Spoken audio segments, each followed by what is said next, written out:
Bu alemde dostunu, düşmanını iyi bileceksin. Şu Esnaf Sanatkarlar Odası Başkanı misal. Yıllarca dostumuz diye bağrımıza bastık. Ne oldu sonunda? İlk fırsatta sattı bizi. Ya. Sanki Allah'ın doğrucusu bir kendi. Adam doğru diye mi suçluyorsun maşallah? Sırf ondan değil elbet. Her doğrucuyu suçlamak olmaz. Sen mesela doğru dürüst adamsın. Sağ ol sağ ol. Kötü diyor muyum sana? Ama başkanın yaptığı affedilir gibi değil. Adam gibi bir dostumuz olsa gidip bu adamın bacağına sıkar. Ha? Şimdi sen kanun adamısın. Kalkıp da sana git de bu adamın bacağına 2 tane sık diyemeyik.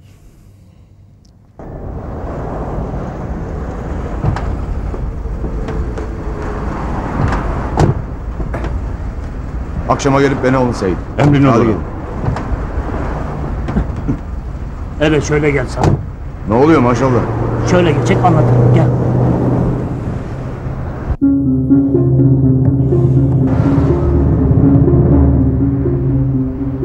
Gözünü kapıdan ayırmazsan. Birazdan senin avukat o kapıdan telaşla çıkıp gidecek. Dün bunlar ne demek oluyor? Şu demek oluyor. Senin şu çok güvendiğin avukat Ahmet bizi satıyor. Hem de kime bilir misin? Horozcuoğullarına. Hah, işte çıktı. Dost doğru Horozcuoğullarına gidiyor. Ama kurt maşallah onu oyuna getirmiştir ha. İçin rahat olsun. Bir taşla 2 kuş vurayım. Hiçbir şey anlamadım maşallah. Şöyle anlatayım o zaman. Şu Esnaf Sanatkar Odası Başkanı var ya, işte o bizim icraya verdiğimiz köylülere kredi veriyor. Kredi alan köylüler ne edecek? Taksit borçlarını ödeyecek. Ben ne anladım bu işten? Bizim ne kârımız oluyor? Hiç. Kredi veren bu başkana bir gözdağı vermek gerekiyor değil mi ya? En azından biri bacağına sıksa hiç fena olmaz. Ayağında gümüş hal hal, ince nakış gümüş hal hal. Le le le sakine, niye gittin tütüne? Gel beraber kaçalım lele. Zor geliyor, zor geliyor. Ulan sus lan! Karga gibi sesinle içimi kararttın. Zaten içim kapkara. İstersen başka makamdan söyleyeyim ha? Lan söyle ama içimi karartma. Ağacın altını şimdi anı Ulan sus! Lan sus! Ulan senin yüzünden Ankara'ya tekrar gideceğim ya! Yapma ya! Allah Allah! Sen tıraş etsene kardeşim saçımı ya! Ya seni neşelendirmek için ağam burada bir sürü şarlatanlık yapayım gene de yaranamayayım vallahi ya. Ağam! Ne var? Ağam seni çağırıyor. Esnaf Sanatkar Odası Başkanı'nı vurmuşlar. Vurmuşlar mı? Ha ağam. Ne çabuk? Başkan durumunuz çok iyi. Tansiyonunuz da iyi. Korkulacak hiçbir şey yok. Sağ olun Geçmiş doktor. olsun. Size de geçmiş olsun. Sağ ol. Geçmiş olsun başkan. Sağ ol Azat. Geçmiş olsun Şahap. Sağ ol Zaza. Koca Şahap böyle bir çekirdeğe yenik düşecek. Hele kalk hele. He oğlum 50 defa söyledim dinletemedim. Başkanlık senin neyine? Seni dinlemedim Azat. Başkanlık benim neyime? İşte benim korkum da buydu. Çünkü bugüne kadar hep onların istedikleri başkan oldu. Sen onların başkanı olamazdın. Çünkü bu zamana kadar hiçbir insan, halkın sevdiği hiçbir idareci, işçinin, köylünün, esnafın hakkını yemediği zaman rahat yaşayamaz mı? Sen bunlardan çok uzak olduğun için sen başkan olamaz mısın? Ama şimdi gördüm ki sen haklıymışsın başkan. Buna bir dur demek lazım. Hem daha da inandım ki bu mermiler sana atılmadı. İşçiye, köylüye, emekçiye, esnafa atıldı. Bunun cezası görülmeli. Bunun affı da yoktur başkan. Hem bu saatten sonra kenarda seyirci kalmam isteyemezsin herhalde. Zaza, Azad'a anlatamam. Azad'ın önünü sen kes. Benim bu saatten sonra tekrar başkan olacağım diye bir hesabım yoktur. Hele Azat'ın benim için incinmesini kabul edemem. Yeri zamanı gelince bu hain saldırının cezası verilir. Ama şimdi değil. Bekleyelim, görelim. Azat ne düşünür bilemem. Ama ben sizinle aynı düşüncedeyim. Bakıyorum da fikrim, düşüncem tamamen kenarda kalmakta. Tamam, herkes bildiğini okusun. Zamanında okumaya yağmur duası, yağmur yağdırdığında tarlaya da ekine de zarar verir. Bunu bilirsin başkan. Sen başkanın yanında ayrılma. Beni bekleyesin başkan. Baba ya, şu Kızım, bıyıkları dur şöyle yapma ya. ya. Dur kızım ya. Ama baba sana çok yakışıyor. İyi de kızım huleniyorum. Ya aman. Nazo. Öf baba Şu ya. kıza bir akıl veremedin gitti. Koskoca eşek kadar kız oldu. Hala akıllanmadı ya. Sen de hep bana kızıp kızıp duruyorsun. Babacığım, telefon Ankara'dan. Ha. Al babacığım. Dur bakayım. Hadi bakayım kızım, sen şöyle uzağa git. Alo. Aferin Şero, sonunda doğru yolu buldun. Yeniden gözüme girmeyi başardın. Teşekkür ederim de bunun sebebini merak ettim doğrusu.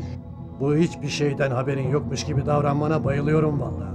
Esnaf Sanatkar Odası Başkanı'ndan bahsediyorum. Her türlü işe taş koymaya başlamıştı. Tam vaktinde gözdağı verdin ona. Yanlışınız var. Benim bu olayla hiçbir alakam yok. Tamamen bilgim haricinde olmuştur. Ne yalan söyleyeyim, işime de gelmiştir. Fakat hiç kimse benim o suikastla ilgim olduğunu söyleyemez. Güldürme beni Şero. Şöyle bir düşün bakalım, başka kim olabilir? Ben kapatayım, sen düşünmeye devam et. Başkanı senden başka kim vurdurtmuş olabilir? Yok canım, daha neler. Doğru söylüyor. Başkanı benden başkası vurdurtmuş olamaz. Ama ben vurdurtmadım. Aman Şero, dikkatli ol, herkes senden bilecek. Azat da benden bilecek. Buralarda duramam. Evet, ben bu olaydan önce buralardan gitmiş olmalıyım. Herkes böyle bilmeli. Evet, ben gitmeliyim. Nazo, valizimi hazırla, ben gidiyorum. Tansu, sen de maşallah çağır, arabayı hazırlasın. Maşallah yok ki. Seyit'i çağır. Seyit de yok. İmdat, O da yok. ne duruyorsun, hazırlasana.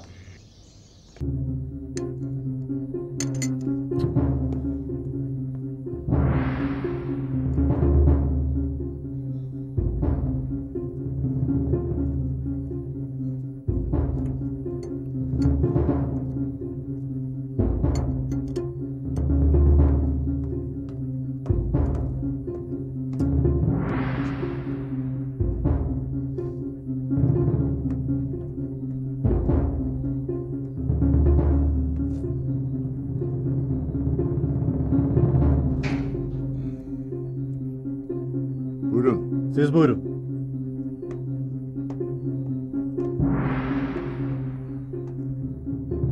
Kaç? 4.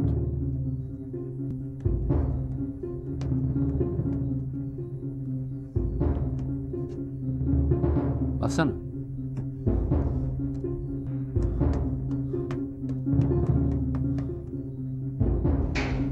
Yürü bin.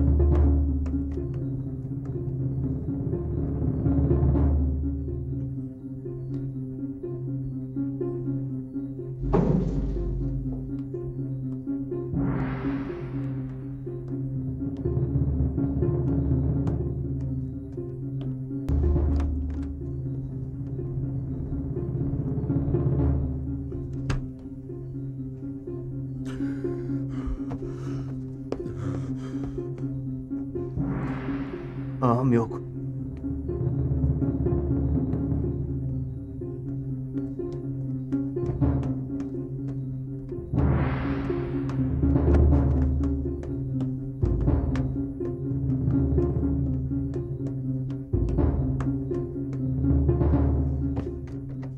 Nereye kaçar? Hep senin yanındaydım ağam. Ben haber vermiş olamam. Fazla konuşma, yürü. Gel benimle. Dur.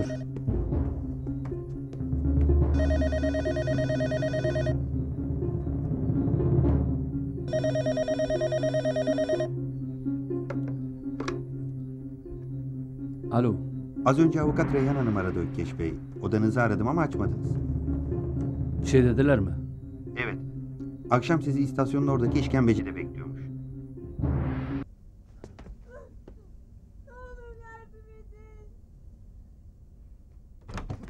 Yardım edin. İmdat. İmdat, ne olur yardım edin. Çözün beni, kurtarın Çöz şunu. ne olur.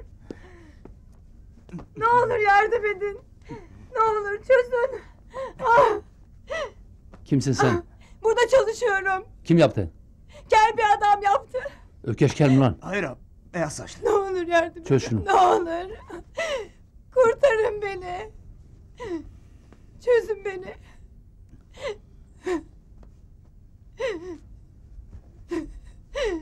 Ne olur çabuk çözün.